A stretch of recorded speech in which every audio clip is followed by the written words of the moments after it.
The towering Andes Mountains, with their sheer cliffs and plunging valleys, present a mathematically hostile space for human statecraft. Yet, stretching 5,500 kilometers across this severe topographical spine, the Inca Empire, Tawantinsuyu, governed 10 million subjects. This expansion occurred in a vacuum of traditional imperial infrastructure. There were no navigable rivers, no flat floodplains, and no wheeled transport to facilitate movement or trade. Look at the Altiplano Desert. The sparse, sterile terrain and isolated tufts of grass reveal a carrying capacity near zero. This land cannot support millions. To build their state, they engineered the geography itself into a vast thermodynamic machine. Understanding how they governed requires looking past mystical tropes and deconstructing the specific ways they manipulated the physics of this vertical landscape. The first physical barrier is the absolute lack of flat, arable land on these vertical slopes. The second barrier is erratic hydrology. Gravity immediately strips topsoil and rainwater away from steep inclines, preventing conventional farming. This chart plots average Andean temperatures against rising altitude. Notice the severe drop below the freezing point at elevations above 3,800 meters. These lethal diurnal temperature swings are the third bottleneck. These three overlapping geographic constraints create a state of permanent vertical friction. Overcoming this friction required a complete structural terraforming of the mountain ecology, rather than simple biological adaptation of crops. Securing physical space for agriculture required moving millions of tons of specific earth and stone. The manpower driving this project was the mita, a mandatory state-sponsored labor tax. Without any draft animals, workers manually hauled both gravel and heavy subsoils of sheer cliffs in a rhythmic chain. Piling earth on a steep grade requires exact architectural containment to prevent the artificial platforms from collapsing under their own weight and trapped water pressure. The engineering solution was mortarless polygonal masonry. The tightly interlocking seams distributed kinetic energy and resisted seismic activity perfectly. The mita served as a macroeconomic deployment of state logistics to permanently reshape geography.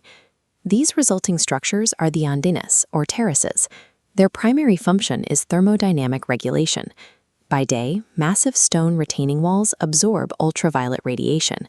At night, the stone acts as a thermal battery, radiating stored heat back into the soil to protect root systems. Internally, layered gravel and subsoils filter runoff downward, preventing hydrostatic pressure from blowing out the wall. By controlling heat and water, the Andenes establish localized microclimates, overriding ambient freezing temperatures and pushing the viable crop line significantly higher up the mountain. A sterile, freezing cliff face is successfully converted into a highly regulated, solar-powered agricultural engine. Generating massive agricultural yield introduces a final bottleneck. The calories are useless to the state if the food rots before it can be distributed.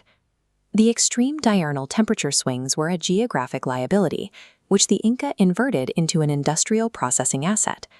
The raw material for this process is a harvest of frost-resistant bitter potatoes, spread across the flat ground and exposed directly to the elements. Step 1 is freezing. Leaving the potatoes exposed to the plummeting night temperatures causes internal ice crystals to form, physically rupturing their cellular structure. Step 2 is purging. Women rhythmically trample the frozen potatoes to forcibly squeeze out the released internal moisture and remove the skins. Step 3 is sublimation. The crushed potatoes remain exposed to the intense, dry daytime sun to completely eliminate any remaining moisture. The resulting product is chuño. It operates as a macroeconomic technology, a freeze-dried caloric battery with a virtually indefinite shelf life.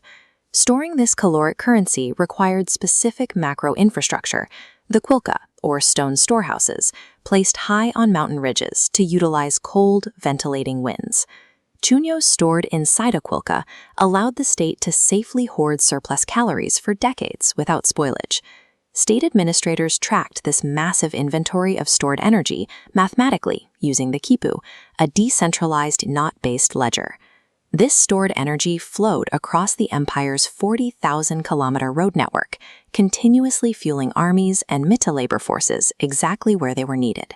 While neighboring populations collapsed during multi-year droughts, the Inca utilized their infinite caloric reserve to absorb ecological shocks and secure loyalty. The Inca didn't secure the Andes through gold or weaponry. They dominated the landscape by engineering the mountains themselves to capture, concentrate, and deploy caloric energy at a continental scale.